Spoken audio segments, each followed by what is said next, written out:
money was tight. I do not remember many gifts except for Christmas and Easter. The Christmas stockings had an orange in the toe, some needed clothes, candy and nuts, and maybe a toy, a coloring book, or paper dolls. The Easter basket had candy and ankle socks. All winter long, we wore long underwear and cotton stockings. On Easter Sunday, we could wear anklets. If Easter came in March, we were uncomfortable, but glad to be rid of those long stockings. We had to fold them over. I remember one Easter, me, my two sisters, and my brother received a kite, one for all of us. Mom and Dad spent a long time, or so it seemed to me, to get the cross pieces together, the tail with the ribbons, all attached, and then we were finally ready. Dad watched Grace and Max as Mom started running to get the kite up in the air. What an amazing sight. I did not know that mothers could run. She finally got it up in the air, and Jean and I took turns holding the string. My first memorable birthday present came on my 10th birthday. My first store-bought dress. Oh, wow. It was beautiful. Yellow background with black design. I came home from school one day and it was hanging on the clothesline. I was very upset. It was an ugly orange, but it dried and it was beautiful again. 1940s. My grandma Macaulay made a 3-layer cake with filling and icing for my 16th birthday. My mother made cookies and molasses cake, which always fell in the middle, and that was the center that Grace liked. It was a heavy, moist part. Baking was an art. One had to add a piece of wood to the stove to try to keep a certain temperature for the oven. World War II began. We had rationing of sugar, meat, shoes, and so forth. Both sets of grandparents had farms. My dad always had work, so we were lucky. And the grandparents always had extra coupons for shoes. We all, where am I now? We always had leather shoes to start the new school year, as the canvas shoes were like a tennis shoe and was completely worn out by the end of the summer. Our puppy chewed the inside cuff of one of Grace's shoes. My dad took his jackknife and smoothed the edges as best as he could, and Grace wore those shoes all winter. My high school English teacher strongly suggested that each of her students write to somebody in the military. I wrote to Uncle Perry, that's my mother's youngest brother, and Leonard England, a cousin on the Jerome side of the family, the only family members that I knew. The next decade brought many changes. I graduated from Manistic High School, was an hour bus ride one way from my house, and a very cold trip in the winter. Went to Northern Michigan College in Marquette, met and married Bob, and he got a teaching job, 8th grade, math in Chatham. And Stephen and Sharon were born, 1950s. In the spring of 1951, there was no state aid to pay the teachers. Mr. Acker, the superintendent, called all the employees together, and he asked for show of hands for those who absolutely needed their money on the coming payday. Bob had to raise his hand. Mr. Acker went to the bank, borrowed enough money on his signature only, and that night, Bob said that he thought that the UP would be a great place to be from. We moved to Albion, where he taught us our Commonwealth for Boys, and I taught remedial reading on Saturday mornings. 1 year at Star, 1 year working for a manufacturing company that made conveyors for bread making, and he decided to go back into teaching. We moved to Charlotte, where he taught high school math, and went to Michigan State University evenings and summers to earn his master's degree. Bob's brother John loaned him $60 for the tuition, which we repaid in $10 increments. And then John would put it in a special envelope. After finishing that semester, we'd borrow the $60 again. Oh, that's good. We moved to Ithaca in 1958. Stuart was born in December 1959, Dean and Dale in October 1962. 3 boys under 3 years. I was teaching at the Ithaca Elementary School. Sharon was in junior high, and she'd take them for a stroller ride as soon as she got home from school. Stephen would head out on his bike to explore town, and I would prepare the dinner while they were gone. Jack, John, Robert Kennedy, Martin Luther King were killed. There were riots in the streets, but our little town of 3,000 didn't feel it. Stephen and his friend Danny Bain built a go-kart, which they crashed into a building on an alley, and Stephen was knocked unconscious. Bob was driving by when he saw him lying in the grass. When Stephen was interviewed for the Naval Academy, he asked if he'd ever been knocked out. He regretted saying yes, as this acknowledgement required many medical tests. 1968, we moved to Big Rapids. Bob got a job at Ferris University, and I started teaching elementary school in Everett, commuting 20 miles one way every day, desperately trying to miss the deer.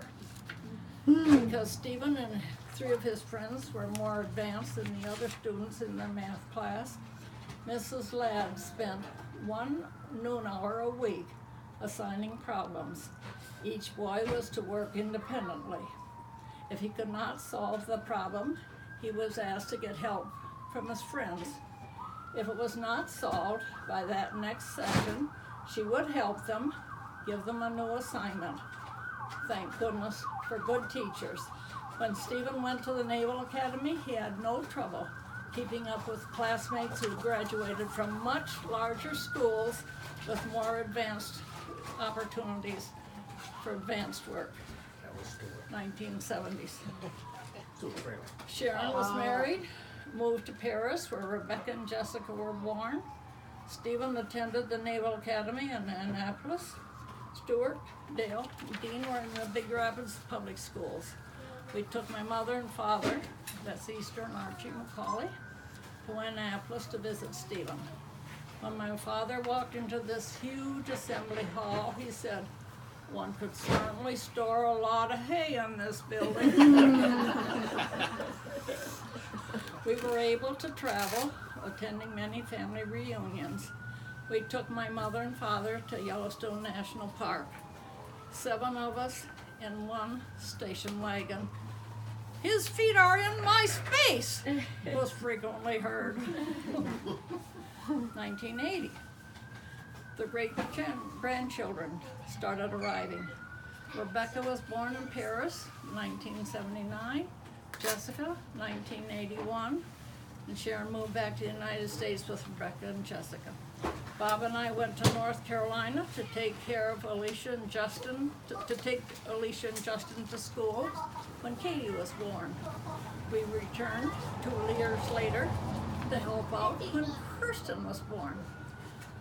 We helped Stuart when Lori was on bed rest for a few weeks before Tim was born. He arrived June 8th, 1988, exactly 100 years after Grandma Hamlin, Roberta, was born, and Nate arrived 2 years later. Elizabeth was born in Massachusetts, and shortly after her birth, we drove to Ann Arbor to see our new granddaughter. Bob was under hospice care when Matthew was born, and he was happy to learn of his new grandson. Dale came to Big Rapids when Matthew was only a few days old in order to attend Bob's funeral. Sharon had time off for spring break from Ferris State University, and she'd plan outings, which often fell near my birthday. Our first big trip was in 1998, when Sharon and I spent the 70th birthday in Beijing. She gave our guide $30 and asked if he could do something special for my birthday. We had a home-hosted meal, balloons, flowers, noisemakers, a decorated cake, and a rickshaw ride through the neighborhood where we ate a home-hosted meal with our group. What a bargain! A memorable occasion. We celebrated another birthday on the Amazon River, where we had a decorated cake made with cling peaches in each corner to represent a flower. Another memorable birthday was in Big Rapids. A limousine arrived at church while I was in Sunday school, and I went out and found Lori, Tim, Nate, and Sharon with balloons and hats. Then the driver went around to pick up Betty Crawford, her daughter Barb Knight, Eloise Lundberg, and Emma Wink at their homes. And as each lady stepped in, she said, "I've never ridden in a limo before." The next decade brought grief. Bob died in 1968. Stuart, my mother, 2001. Bob's brother John. Bob's sister Mary's husband Lee. 5 deaths within 5 years. I felt like I had no reason to get up in the morning. Sharon suggested that I write a family history, as Rebecca and Jessica would often ask me to tell them stories of the olden days. That was quite a project. I wrote it in longhand after getting information and pictures from many family members. Sharon would type it, place it page by page in a clear plastic sleeve, which was put into a 3-ring binder, and many of you have a copy of that. Stephen married Margot, and soon after, Dale brought Linda, Megan, and Ryan into our family. Jessica asked family members to write a remembrance for my 80th birthday, and many of you have seen that binder. Never in my wildest dreams could I have imagined traveling all these decades. 18 different stamps on my passports. You've heard about my adventures. I climbed the Great Wall in China, ate octopus in Italy, rat in Thailand, became separated from my tour group in the Vatican,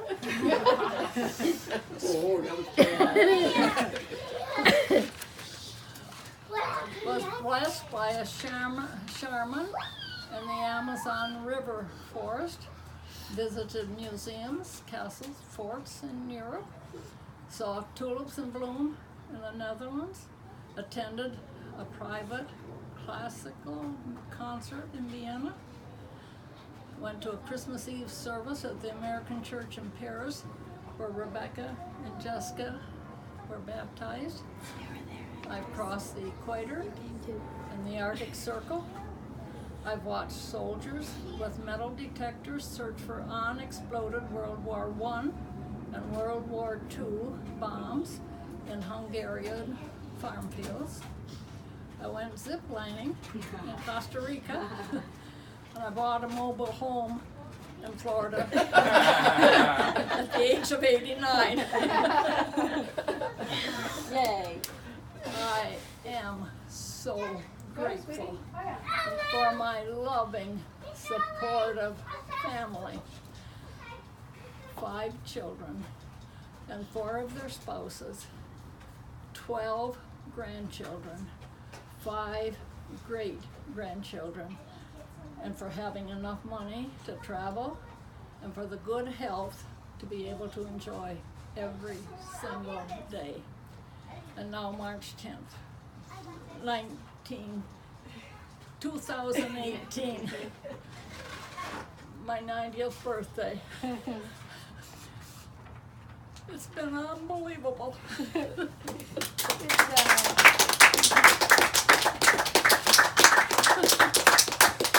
A little bit different celebration than your 16th birthday with a molasses cake that fell in the middle.